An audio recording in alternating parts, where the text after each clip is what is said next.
2021년 12월 21일 중국교회 중고등부 큐티를 나누겠습니다. 오늘 본문 말씀은 누가복음 1장 26절에서 38절 말씀입니다. 여섯째 달에 천사 가브리엘이 하나님의 보내심을 받아 갈릴리 나사렛이란 동네에 가서 다윗의 자손 요셉이라는 사람과 약혼한 처녀에게 이르니 그 처녀의 이름은 마리아라. 그에게 들어가 이르되 은혜를 받은 자여 평안할지어다. 주께서 너와 함께 하시도다 하니 처녀가 그 말을 듣고 놀라 이런 인사가 어찌함인가 생각하매 천사가 이르되 마리아여 무서워하지 말라. 내가 하나님께 은혜를 입었느니라. 보라 내가 잉태하여 아들을 낳으리니 그 이름을 예수라 하라. 그가 큰 자가 되고 지극히 높으신 이의 아들이라 일컬어질 것이요 주 하나님께서 그 조상 다윗의 왕위를 그에게 주시리니 영원히 야곱의 집을 왕으로 다스리실 것이며 그 나라가 무궁하리라. 마리아가 천사에게 말하되 나는 남자를 알지 못하니 어찌 이 일이 있으리이까. 천사가 대답하여 이르되 성령이 내게 임하시고 지극히 높으신 이의 능력이 너를 덮으시리니 이러므로 나실파 거룩한 이는 하나님의 아들이라 일컬어지리라. 보라 내 친족 엘리사벳은 늙어서 아들을 배었느니라. 본래 임신하지 못한다고 알려진 이가 이미 6달이 되었나니 대저 하나님의 모든 말씀은 능하지 못하심이 없느니라. 마리아가 이르되 주의 여종이 오니 말씀대로 내게 이루어지이다 하매 천사가 떠나가니라. 해설입니다. 정혼한 마리아가 메시아를 낳는다는 것은 큰 고난이 아닐 수 없습니다. 주위로부터 끝없는 비난이 일어날 것이 분명하기 때문입니다. 게다가 마리아는 아기를 낳고 돌보며 성장시켜 가야 합니다.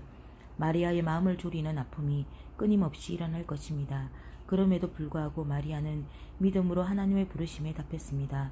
하나님의 위대하신 일에 자신을 들여 헌신하기 원했기 때문입니다. 묵상을 나누겠습니다. 처녀가 그 말을 듣고 놀라 이런 인사가 어찌함인가 생각하매 누가복음 1장 29절 말씀입니다. 마리아는 하나님의 말씀이 임했을 때 평안하지 못합니다.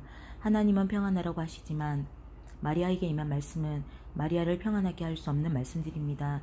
상황이 안 되고 마리아의 감정이, 마리아의 판단이 주변의 사람들이 볼 때에도 꺼내놓을 수 없는 수치스러운 일입니다.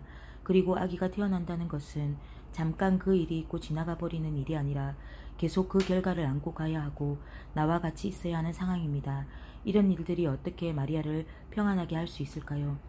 마리아가 이르되 주의 여종이오니 말씀대로 내게 이루어지이다 하매 천사가 떠나가니라. 누가복음 1장 38절 말씀처럼 마리아의 순종이 하나님의 말씀이 이루어지게 하는 것이 아닌가 싶습니다. 말씀이 주어진 내 상황, 내 어려움, 내 관계 이런 것들에 눌리고 갇히는 것이 아니라 하나님의 말씀이 이루어지도록 순종하는 믿음이 마리아에게 예수님을 예수님 되게 믿는 진정한 믿음이 아닌가 싶습니다. 대저 하나님의 모든 말씀은 능하지 못하심이 없느니라. 누가복음 1장 37절 말씀. 아멘.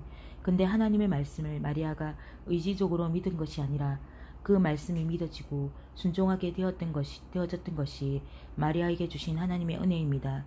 우리가 예배를 드리지만 그 예배가 우리에게 교훈적인 이야기를 듣는 시간이 아니라 하나님 말씀을 듣고 그 말씀이 믿어지는 예배를 드리는 것이 우리에게 가장 큰 은혜가 아닌가 싶습니다.